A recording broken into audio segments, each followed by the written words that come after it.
Ceará Global 2020, o futuro em 360 graus. Um evento completamente online, inovador, imersivo e feito em formato de cocriação. É uma promoção e realização de Câmara Setorial de Comércio Exterior e Investimentos Estrangeiros e Câmara de Comércio Brasil-Portugal no Ceará.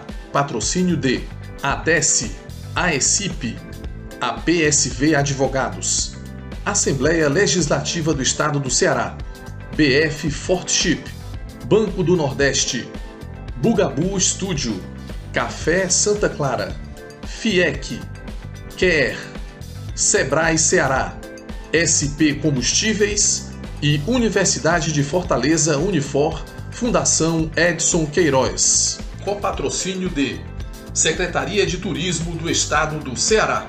Apoio de Casa Azul Ventures, Elephant Coworking, Federação das Câmaras de Comércio Exterior, Instituto Brasil-África, Junta Comercial do Ceará, Mango Ventures, Observatório France, Trends CE, Vetor Marcas e Patentes, Winds for Future, apoio institucional de Apex Brasil, Fé Comércio Ceará e Complexo do PECEM, apoio tecnológico de Mob Telecom e Project TI, TAPE, organização de Prática Eventos e Move On, Media Partner, Grupo O Povo de Comunicação.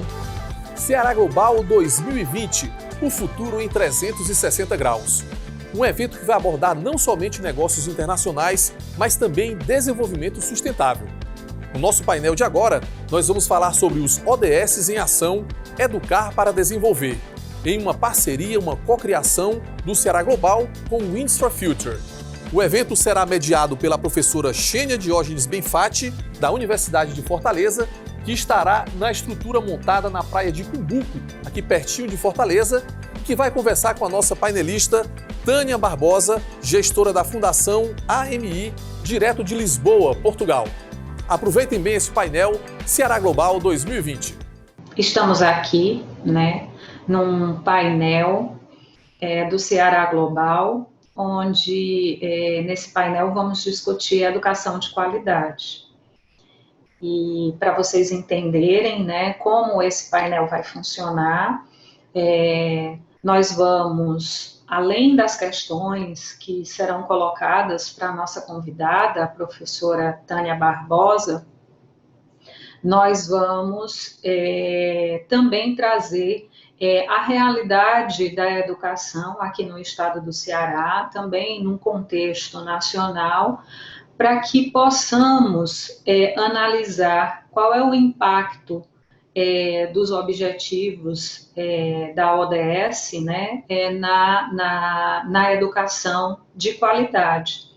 Então, esse painel, ele tem como objetivo debater, a educação, mas não só trazer os problemas da educação, também pensarmos em como nós vamos intervir nesses contextos. E aí a participação da Tânia Barbosa, que é diretora do Departamento Internacional da Fundação AMI, ela vai ser muito importante porque ela nos traz uma experiência efetiva de como um projeto ele chegou de fato à educação básica em Portugal e como as ODS elas foram implementadas nesse contexto. Então, muito mais do que objetivos ou metas, as ODS, elas são referências importantes para nós que trabalhamos com a educação. Então, por isso eu gostaria de apresentar a Tânia para vocês. Ela é licenciada em Relações Internacionais, mestre em Desenvolvimento e Cooperação Internacional, é diretora do Departamento Internacional e membro do Conselho de Administração da Fundação AMI, Assistência Médica Internacional, onde ela colabora há mais de 18 anos. ela desenvolveu a sua carreira gerindo projetos de cooperação para o desenvolvimento e de ação humanitária em países em desenvolvimento. Ela participa também na gestão de projetos de educação para o desenvolvimento em Portugal.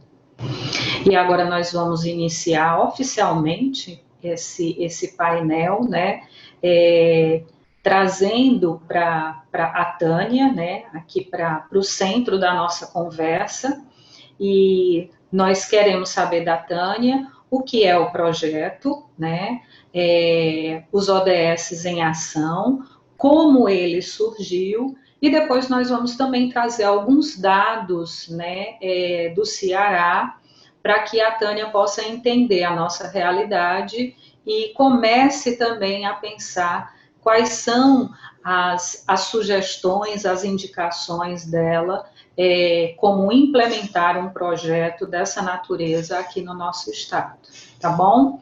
Tânia, com você. A primeira pergunta é essa, né? Os ODS em ação, como surgiu esse projeto e o que é esse projeto? Olá a todos. Antes de mais, é um prazer este convite que dirigiram à AMI em Portugal para participar no Ceará Global e poder partilhar experiências entre dois países tão amigos, Portugal e o Brasil. Eu represento a AMI, Assistência Médica Internacional. Nós trabalhamos em muitos países do mundo e também temos projetos no Brasil e justamente no Ceará. Mas uma das vertentes de trabalho da AMI é também promover a educação para o desenvolvimento em Portugal, ou seja, sensibilizar os portugueses, os europeus, os cidadãos nacionais para todas as questões que têm a ver com o desenvolvimento, com as desigualdades no mundo e, portanto, inevitavelmente com os objetivos de desenvolvimento sustentável.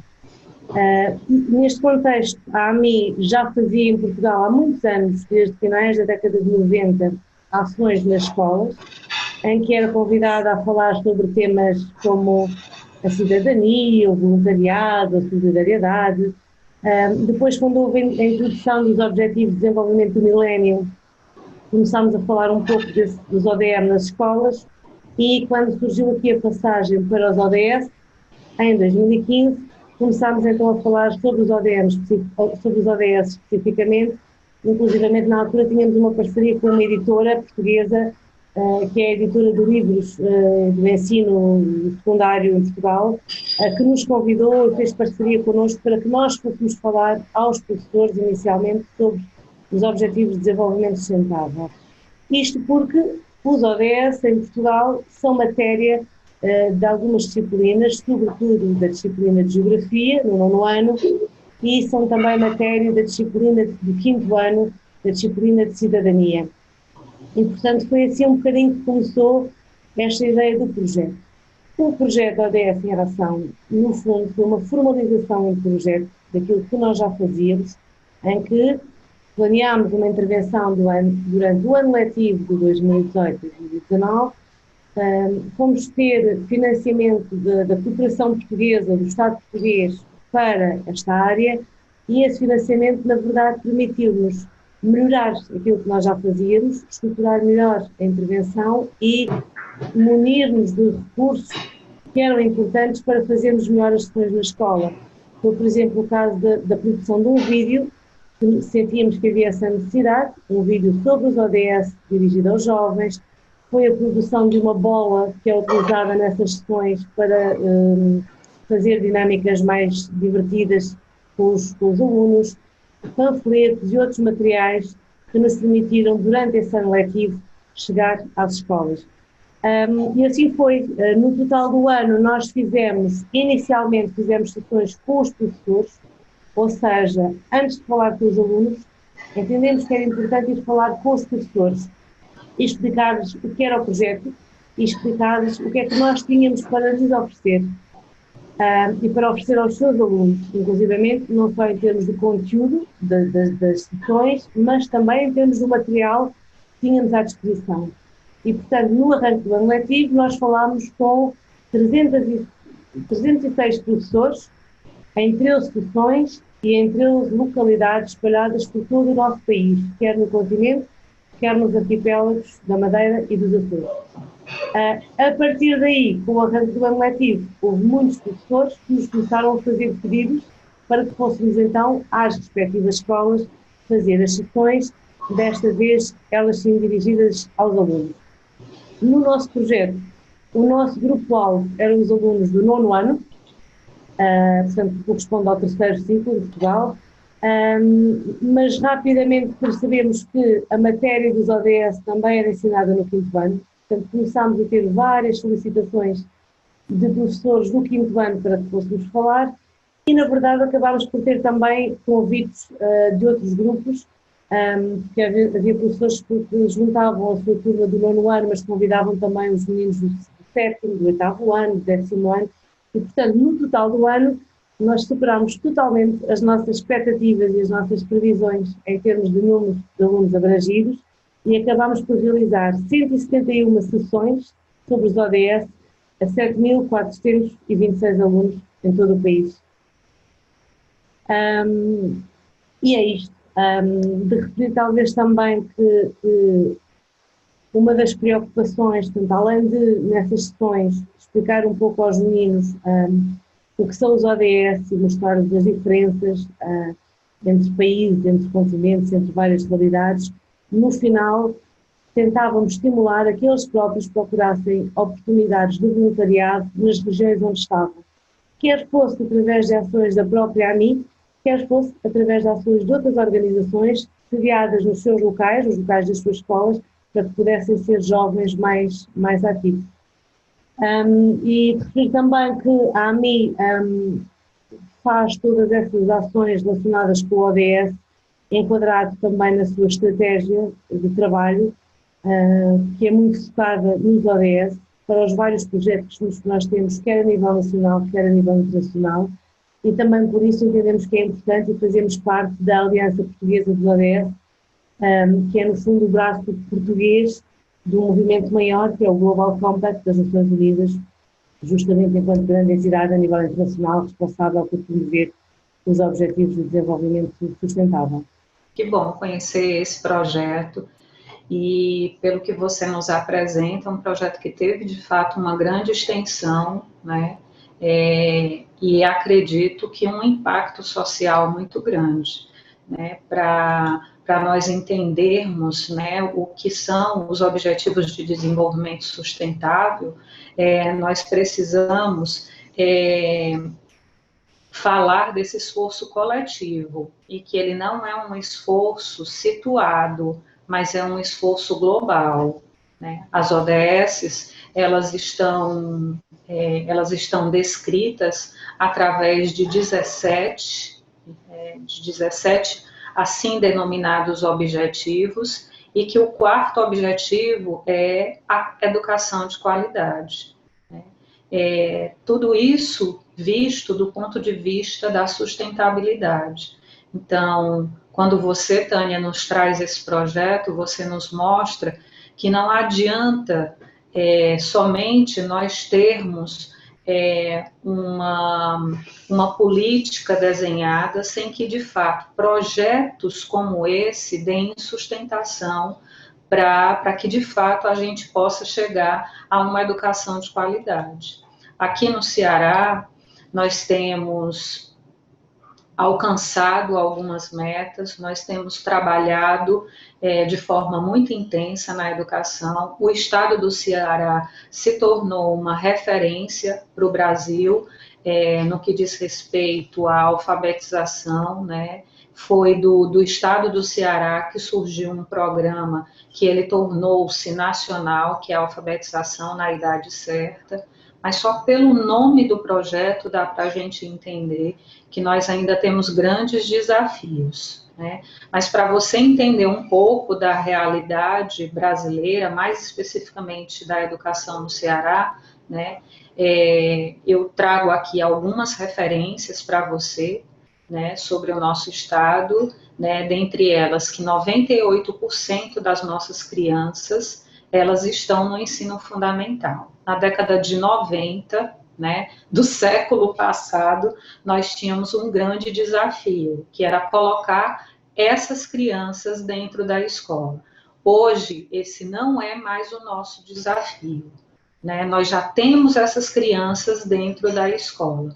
O nosso desafio agora é promover uma educação de qualidade. Então, nós conseguimos universalizar, conseguimos de fato fazer com que as crianças de 6 a 14 anos elas estejam dentro da escola, mas essa realidade ainda não é a realidade do ensino médio. Não sei como em Portugal vocês têm como esse nível é chamado, mas aqui para os nossos jovens, o acesso à escola ainda não é universalizado, né? O acesso à educação, ele ainda é um acesso restrito, né? E aqui no Ceará, nós conseguimos, de fato, algumas experiências muito exitosas. 77 das 100 melhores escolas públicas do Brasil estão aqui no estado do Ceará. Isso é visto por meio do IDEB, que é o nosso Índice de Desenvolvimento da Educação Básica, né? Aqui nós também temos algumas startups que têm alavancado projetos significativos para a área de educação e tendo a dizer que as maiores startups cearenses, elas estão no ramo da educação, tá? E eu queria, a partir disso, a partir dessa realidade colocada do Ceará, né, e os desafios que nós temos, crescemos, mas podemos crescer mais e podemos pensar, né, nessa ligação, nessa articulação da nossa política educacional com as ODSs. E aí vem uma pergunta, né, que talvez nos inspire e nos acalante, que é: como pensar em resultados e num legado de um projeto como esse? Para as escolas portuguesas, é claro que foi deixado um legado, e eu queria que você falasse um pouco desse legado para a gente e de como esses resultados eles tiveram um impacto nas escolas portuguesas. Pode ser, Tânia? Portanto, aquilo que nós fizemos nas escolas foi sensibilizar. Fomos sensibilizar os jovens, e porquê os jovens estudantes? Porque esta geração é crucial, é o futuro, são aqueles que futuramente vão estar a liderar o país, a governar, a gerir empresas, a produzir, e portanto é crucial apostar e investir o máximo na educação e na formação destes jovens. Portanto, aquilo que nós fomos fazer foi sensibilizá-los em sessões curtas, adaptadas ao grupo-alvo. As nossas sessões mudavam um pouco, dependendo se estávamos a falar com os meninos de 10, de 11, 12, 13, 14 anos, por aí fora, de forma lúdica, portanto, com alguns recursos lúdicos, nomeadamente uma bola que nós criámos, que era a nossa bola ODS. Portanto, a sessão em si incluía um jogo de bola, e depois incluía perguntas e desafios à volta do ODS. Demos exemplos, levámos exemplos de Portugal, levámos exemplos de outros países, nomeadamente exemplos nossos, exemplos das nossas missões, dos locais onde nós trabalhamos, a África, a Ásia, a América Latina. Mostramos a estas crianças, por exemplo, como é uma escola no Afeganistão, como é um hospital na Guiné-Bissau, quais são os desafios a nível, por exemplo, de segurança alimentar e de nutrição em Moçambique. Portanto, demos exemplos reais que os deixaram espantados sobre como o mundo é diferente, mas mostrando também que este mundo tão diverso é um mundo muito mais rico e que nós só temos a aprender uns com os outros. Portanto, o discurso para com estes jovens e crianças é muito no sentido que todos temos aqui um papel, cabe a todos ajudar, cabe a todos contribuir para que os ODS, e aqui nós estamos a falar de trabalhar a nível do ODS 4 nas escolas, mas atenção que aquilo que nós trabalhamos com estes meninos na escola são todos os ODS. Nós não vamos lá falar do ODS 4, nós vamos lá falar dos 17 ODS, ok? E acabamos por destacar naturalmente aqueles em que nós, a AMI, trabalhamos mais. Por exemplo, a nível de países em desenvolvimento, a AMI, enquanto organização por excelência na área da saúde, a AMIT trabalha sobretudo no ODS 3, que é o ODS da saúde. Em muitos deles trabalham nas questões relacionadas com a igualdade de género. Em alguns trabalhamos questões ambientais. Trabalhamos também muito, porque atuamos muito também à ação humanitária, o ODS 13 ligado às alterações climáticas. Portanto, a estes meninos nós vamos falar de todos os ODS e explicar-lhes também, no fim de tudo isto, como é que eles podem ajudar e como é que eles podem contribuir. Temos todo o trabalho que tem que ser feito pelos políticos, com políticas adequadas à boa governação global. Temos todo o trabalho que é feito por organizações, por empresas, por variedíssimas entidades, mas depois temos também o papel de cada cidadão e deles próprios enquanto jovens para ajudar a concretizar. E então aí o que é que nós dizemos? Eu recorrendo aqui à minha cábula. Alertar, o papel deles é, eles podem alertar os outros, podem participar em ações, podem sensibilizar amigos, colegas, professores, pais, consciencializar, cooperar, pertencer, ter noção de que pertencem a uma comunidade maior, ao mundo global e que aquilo que eles fazem tem impacto nos outros, aquilo que os outros fazem tem impacto neles. E, portanto, acabamos por ter até ali uma dinâmica em que conversamos um bocadinho sobre eles, sobre exemplos concretos do que eles, com a idade que têm, e não sequer ainda estando em idade ativa de trabalhar, e que eles podem fazer para ajudar. Por exemplo, podem fazer voluntariado, a partir de certa idade façam voluntariado. Podem organizar campanhas de ajuda nas escolas deles, ou de angariação de bens para alguma causa específica, angariação de alimentos para distribuir a quem tem mais necessidades, angariação de materiais escolares, por aí fora. Podem tomar medidas que são muito importantes. Uma das questões-chave que hoje em dia está por trás de tudo isto é a questão das alterações climáticas e as preocupações que nós temos com o mundo, com o ambiente, e, portanto, podem poupar papel.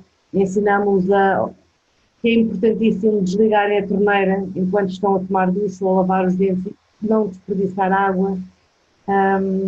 Podem fazer um trabalho muito importante passando a mensagem em casa à sua família, aos seus pais, porque muitas vezes são estas gerações mais novas que estão muito conscientes hoje em dia, e nós sentimos muito isso em Portugal, da necessidade de fazer mudança, da necessidade de cuidar melhor do nosso planeta, e, portanto, eles são um ótimo multiplicador desta mensagem em casa, para os seus pais, para as suas famílias, e são os primeiros a dizer: tens que separar o lixo, tens que fazer determinadas ações. Portanto, a questão da separação do lixo, da triagem do lixo, daquele do lixo que é orgânico e que vai para um contentor, e do lixo que é e pode ser reciclável e que é crucial reciclar, e isso começa em casa e depois vai para a rua. Podem promover ações de limpeza de praias, é algo que cada vez mais organizações em parceria com jovens e com escolas fazem nas praias portuguesas, que é as ações de limpeza de praia. E porque não é só, porque efetivamente há todo aqui um movimento global que tem a ver com a questão do lixo e da poluição do nosso planeta. Aquilo que nós atiramos fora na praia aqui, com as correntes do mar e dos oceanos, vai parar ao outro lado do mundo. Portanto, o lixo que é deitado num lado do mundo vai parar a outros continentes, poluindo os mares, matando os animais marinhos, destruindo todas as pradarias marinhas, e isto tem um impacto gigante nas alterações climáticas.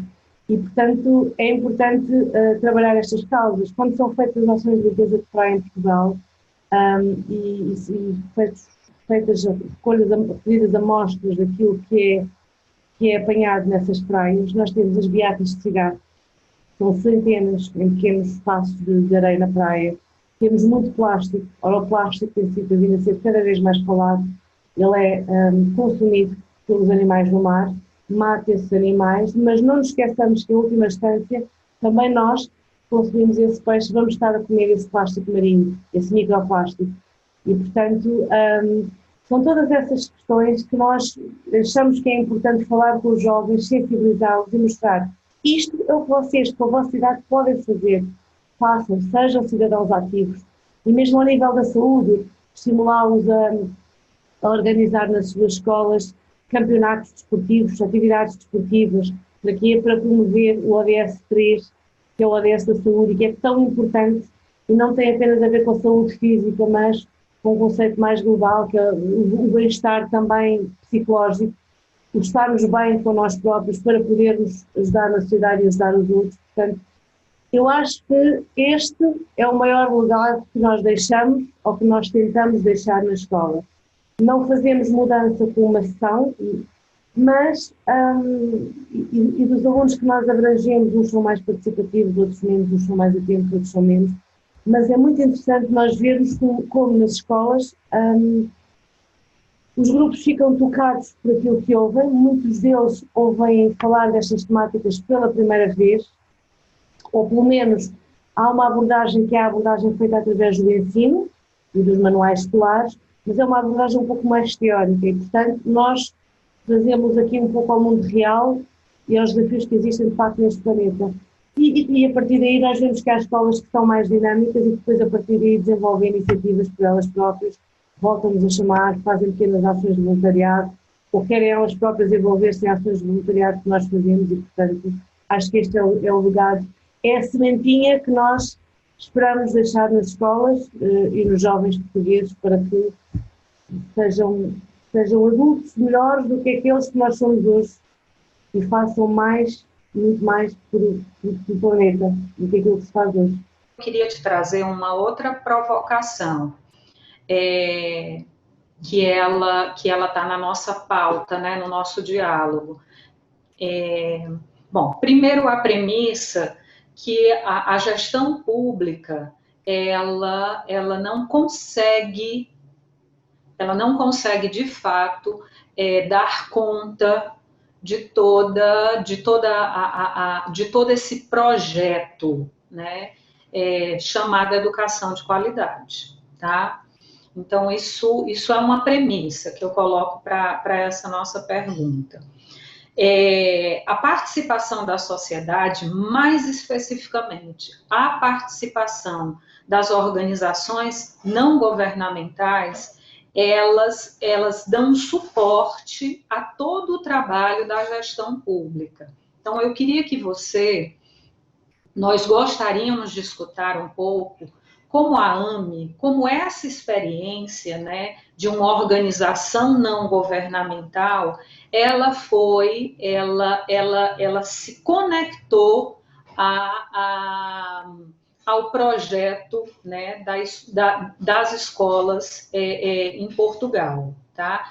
Então, mais especificamente, como é que você vê a participação das ONGs nesse contexto de transformação social, mais especificamente nessa participação das ONGs dentro da escola? Bom, de facto, ou seja, em termos de atores políticos e atores do setor privado, é verdade que nós hoje já temos aqui um papel mais ativo, mais participativo e mais estrategicamente encaminhado para a questão dos ODS. E isto é uma evolução muito grande destes últimos anos. Este ter os ODS na agenda, de facto, tem sido um desafio e tem vindo a ganhar força, embora agora um pouco abalado com a questão da pandemia Covid, que é algo também que nos preocupa.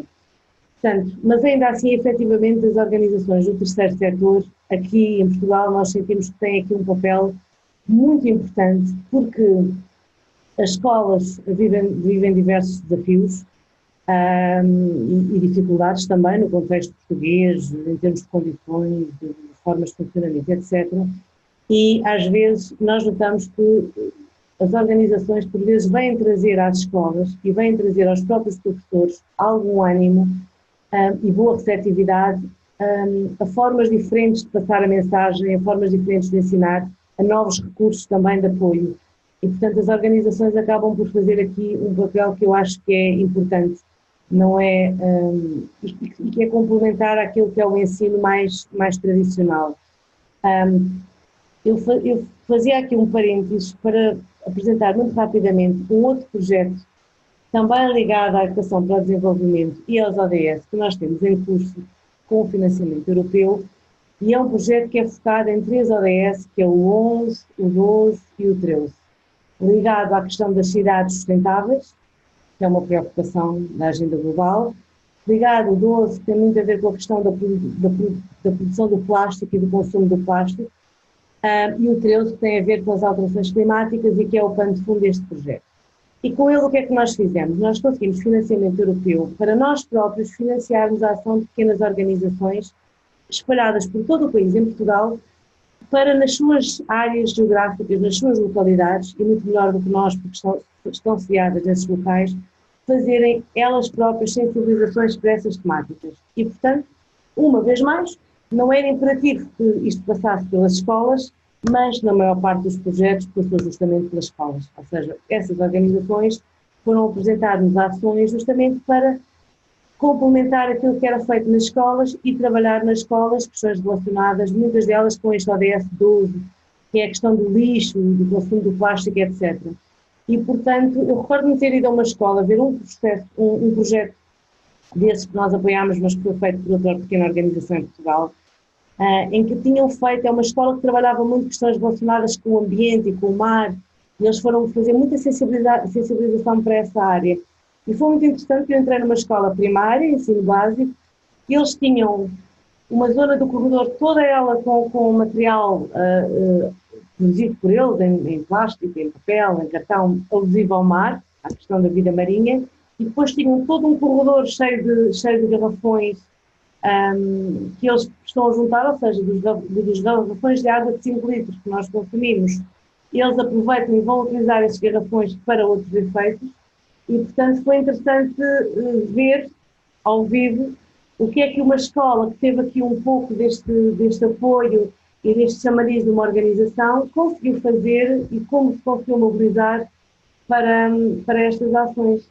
Temos um outro projeto também muito parecido e que também trabalhou com as escolas, que foi ensinar às escolas como é que se podia trabalhar o plástico e aproveitá-lo, e portanto um dos desafios que eles lançaram aos miúdos foram: juntem os garrafões de água, levem para casa e coloquem nos garrafões tudo o que é lixo de plástico, nomeadamente as próprias tampinhas dos garrafões e das garrafas de água, que são consumidas em quantidades brutais, e que depois podem ser aproveitadas para outros fins, nomeadamente em Portugal, uma campanha que permite depois a criação de cadeiras de rodas para miúdos com deficiência.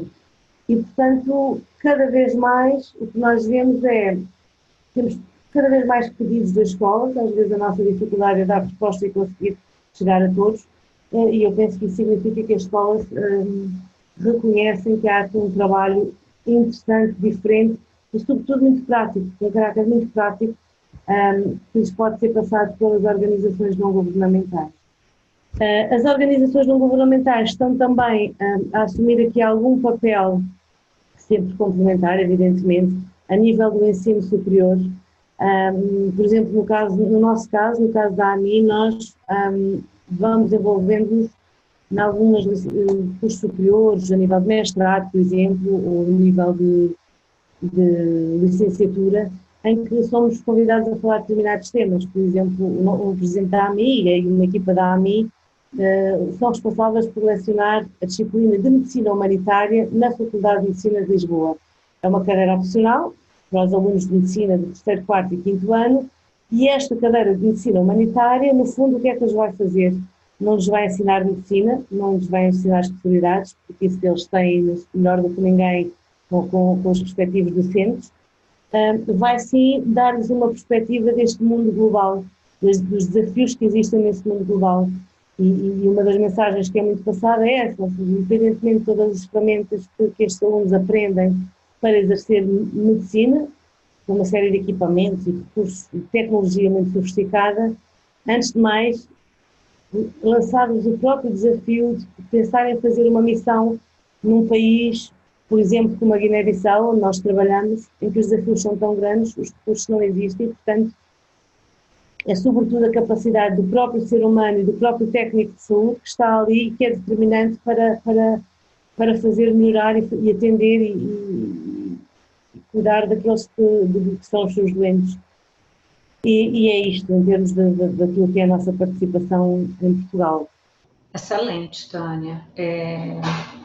Aqui no Ceará, nós temos o movimento ODS Ceará, que é um grupo de ação coletiva de trabalho, né? Ele trabalha de forma organizada, com encontros presenciais, quinzenais, Temos alguns projetos que eles não usam a ODS como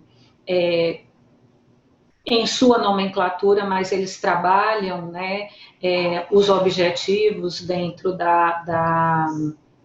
do seu escopo de trabalho, mas nós ainda percebemos que essa participação da sociedade, ou até mesmo a participação da escola na sociedade, trabalhando esses desafios planetários e, mais especificamente, encarando de frente esses desafios que nós temos por meio, né, dos 17 objetivos, eles ainda são grandes, são enormes, né? Então, de fato, nós ainda precisamos avançar nessa direção de entendermos, né, como de fato as ODSs elas podem fazer parte do currículo, né, e como a escola pode se ver, né, como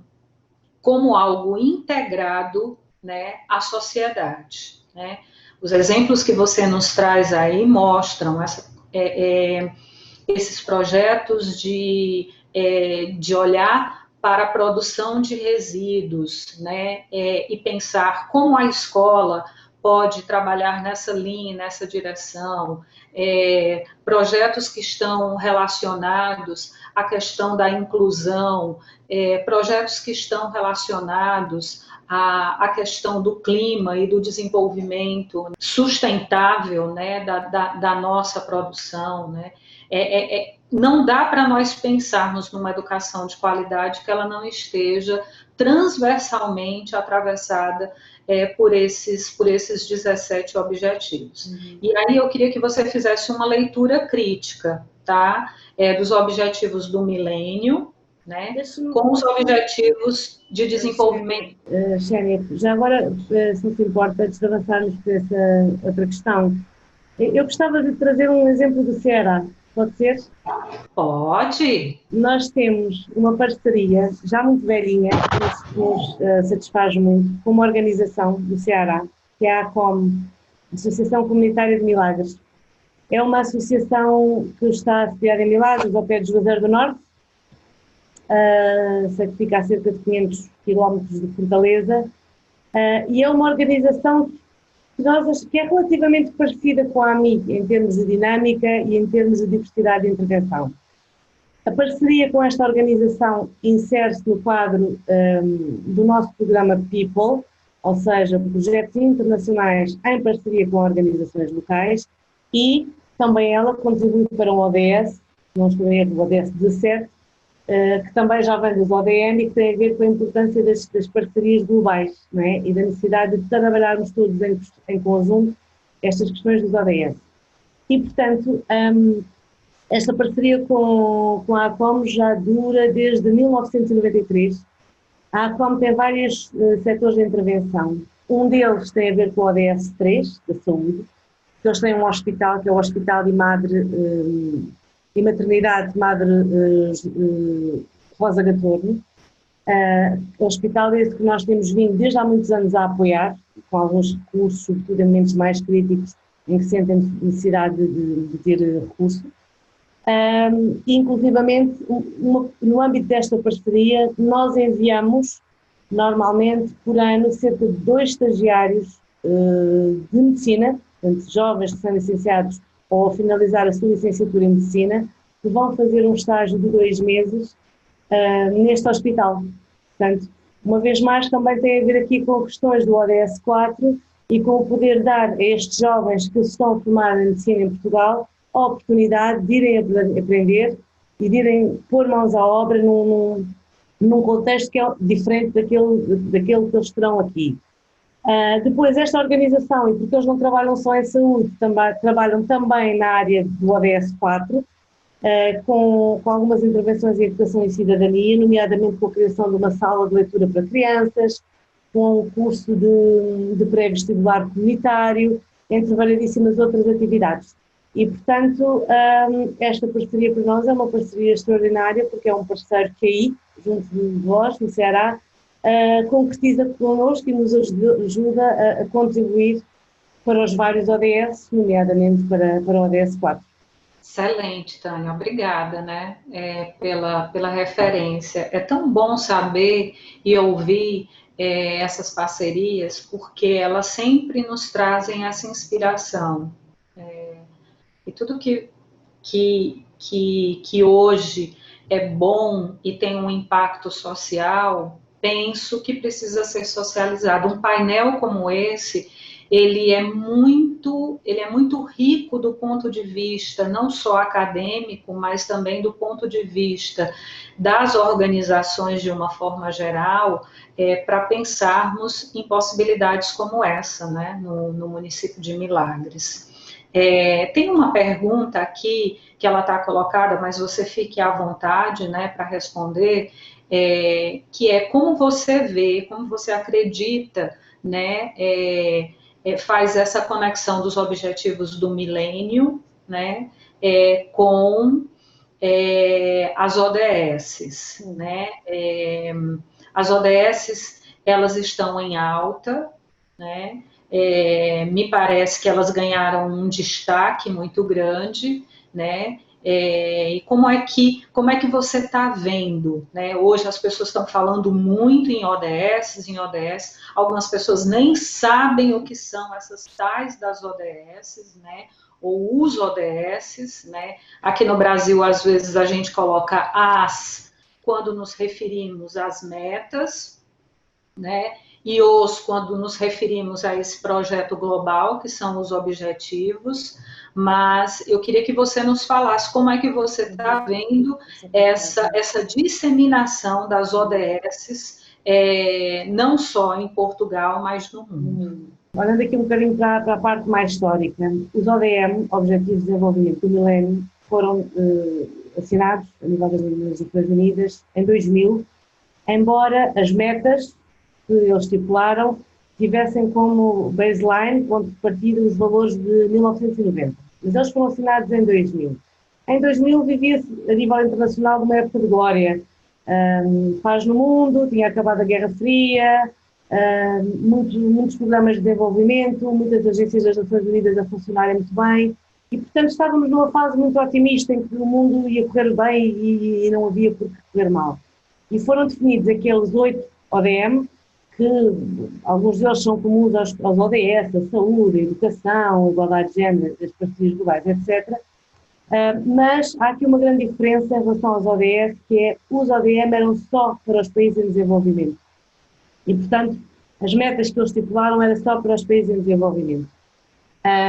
E a maior parte deles tinha como objetivo reduzir a fome, reduzir a pobreza, reduzir as desigualdades. Enquanto que hoje alguns ODS são muito ambiciosos e querem erradicar a pobreza, erradicar a fome, erradicar as desigualdades e, portanto, muito poderíamos debater aqui em termos da viabilidade deste alcance. Pronto, entretanto, nessa altura, o mundo de repente levou um abanão. Em 2001 nós tivemos o ataque às Twin Towers dos Estados Unidos, depois tivemos guerra no Afeganistão, depois, entre volta de 2008, começou aquela grande crise financeira global que afetou uma série de países e isto vai pôr em causa esta agenda dos ODM, porque, de repente, os países, nomeadamente em crise, começaram a não conseguir cumprir um objetivo dos países da OCDE, que é canalizar 0,7% do seu produto interno bruto para a cooperação para o desenvolvimento. E Portugal é um dos casos que até hoje continua muito abaixo do objetivo que devia cumprir. E, portanto, tudo isto vai pôr em causa os ODM e, portanto, quando em 2015 se faz um balanço do alcance dos ODM, houve resultados muito importantes a vários níveis e reduziu-se uma qualidade materno-infantil, reduziu-se a pobreza, reduziu-se a fome, etc. A nível da educação, o objetivo do ODM na altura era garantir o acesso universal à educação básica.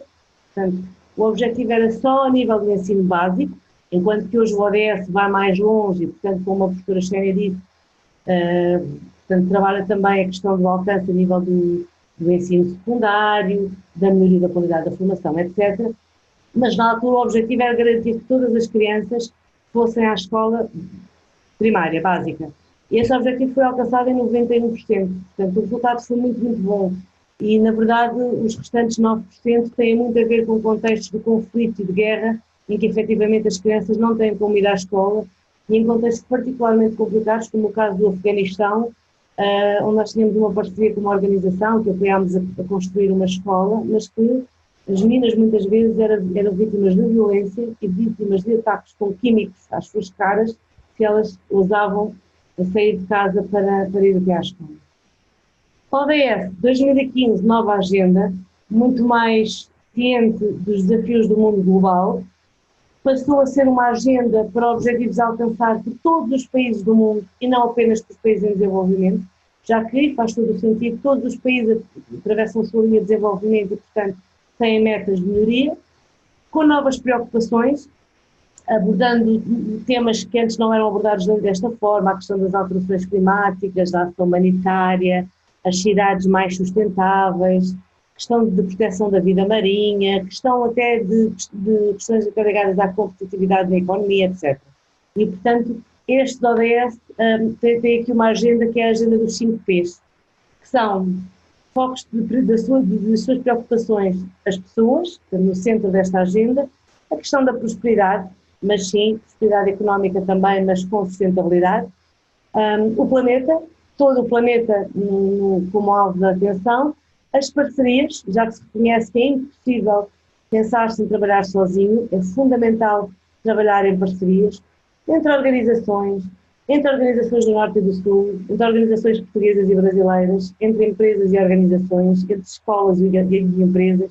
É importante trabalhar desta forma e a questão da paz, que não é ainda plena em todo o mundo e, portanto, é um objetivo também fundamental, porque sem paz no mundo é muito difícil conseguir alcançar estes objetivos. E eu acho que, não querendo ocupar mais tempo, acho que fiz aqui um pouco este contraponto entre os ODM e os ODS e que explicam porque é que efetivamente eles hoje são tão importantes e porque efetivamente os próprios políticos são muito ameaçados hoje em termos da sua agenda e perceberem que efetivamente se não tomarmos medidas radicais vamos destruir o planeta e há quem diga que já é tarde demais, inclusivamente. E para nós fecharmos, eu tenho 2 perguntas, né, para você, mas o nosso tempo está reduzido, então talvez sejam 2 perguntas em uma, tá? A primeira delas, gostaria que você falasse um pouco, você não é professora, mas você é uma educadora, né? Por trabalhar e por desenvolver um projeto como esse, eu enxergo você como uma genuína educadora. Mas eu queria que nessa postura de educadora você olhasse para os professores e você pudesse deixar uma mensagem para os professores acerca de como pensar um projeto como esse em parceria com essa rede de profissionais que está ali na linha de frente e que, sem dúvida alguma, são também protagonistas desse processo, né? Acredito que os protagonistas não somente são os alunos, mas também os professores e gestores escolares são protagonistas nessa esfera.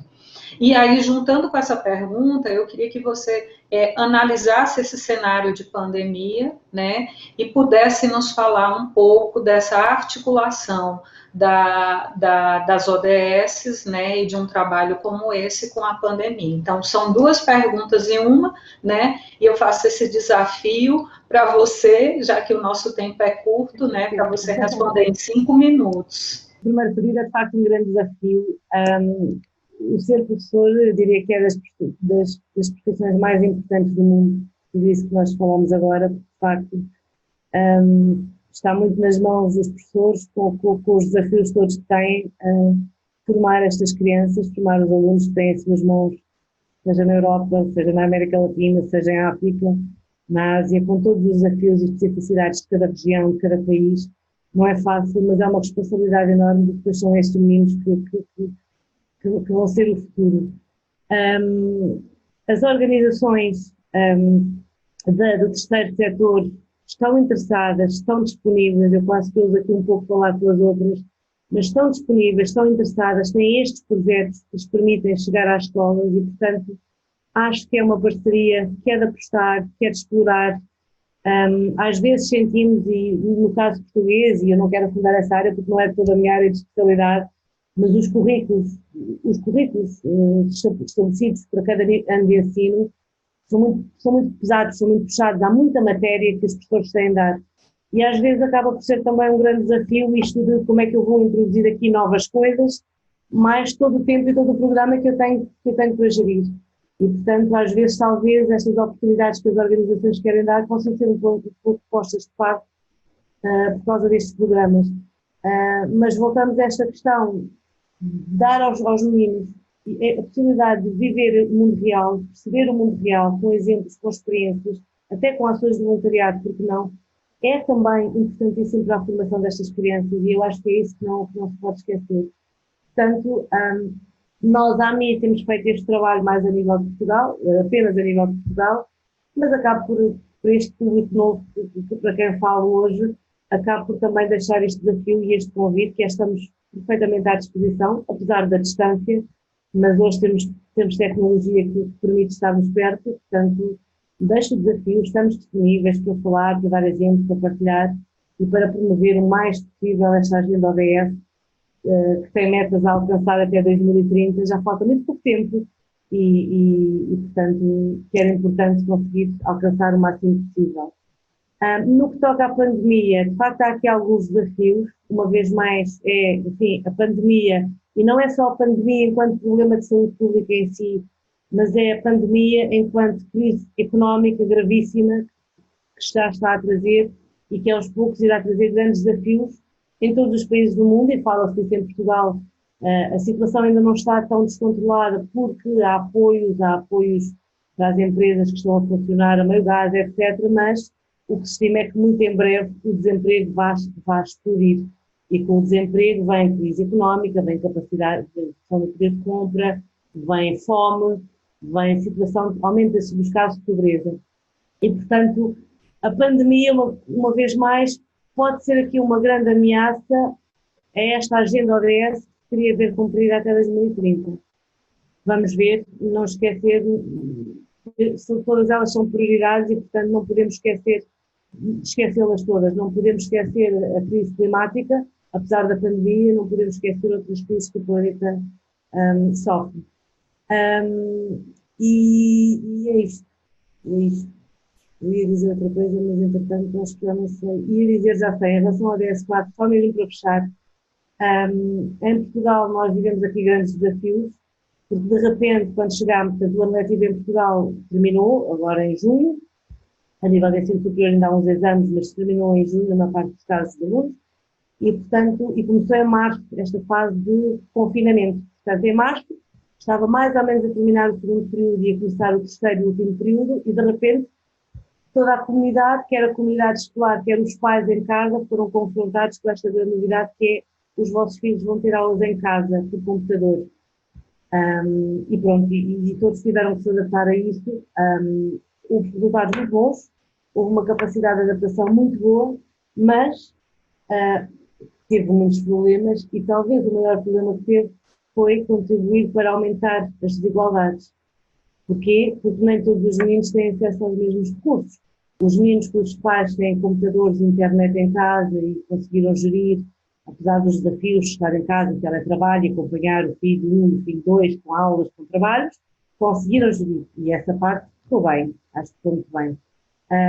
Os meninos cujos pais não têm poder de compra para lhes comprar um computador e para ter internet, ficaram muito afastados da escola, e há casos de meninos e professores que não tiveram contato com os alunos e que não participaram nas aulas, não entregaram os trabalhos e, portanto, isto também aumenta as disparidades. E, portanto, é um desafio. Em Portugal, neste momento, está-se a debater muito como é que vai ser o arranque do novo ano letivo em setembro. A intenção do Ministério da Educação é que os alunos regressem às aulas presenciais. mas há aqui muitos pontos de interrogação. O que você nos traz, Tânia, é uma realidade muito similar à nossa, né? Os desafios de Portugal, eles são muito semelhantes aos desafios brasileiros nesse contexto de pandemia. E o contexto de pandemia também nos revelou a objetiva realidade de que nós vivemos no mesmo planeta e temos que perseguir os mesmos objetivos.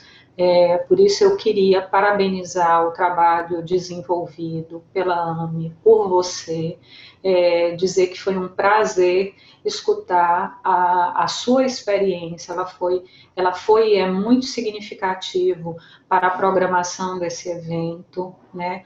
Em nome do Ceará Global, eu queria parabenizar e queria dizer que vocês trouxeram significativas contribuições à nossa programação. Então, muito obrigada. E eu acredito que essa troca ela é muito rica e muito importante para de fato pensarmos no local, né? Mas também pensarmos no global, né? E como o próprio nome do evento diz, em 360 graus. Então, muito obrigada. E se eu estivesse perto de você, com certeza agora eu lhe daria um abraço, como a gente diz aqui no Nordeste, arrochado, tá? Que é um abraço apertado, mas sinta-se abraçada e acolhida pela nossa terra e pelo evento. Obrigada. Muito obrigada também, muito obrigada pela oportunidade que nos foi dada de partilhar a experiência e, sobretudo, de estreitar relações com o Ceará, tudo que a AME tanto gosta também. Obrigada.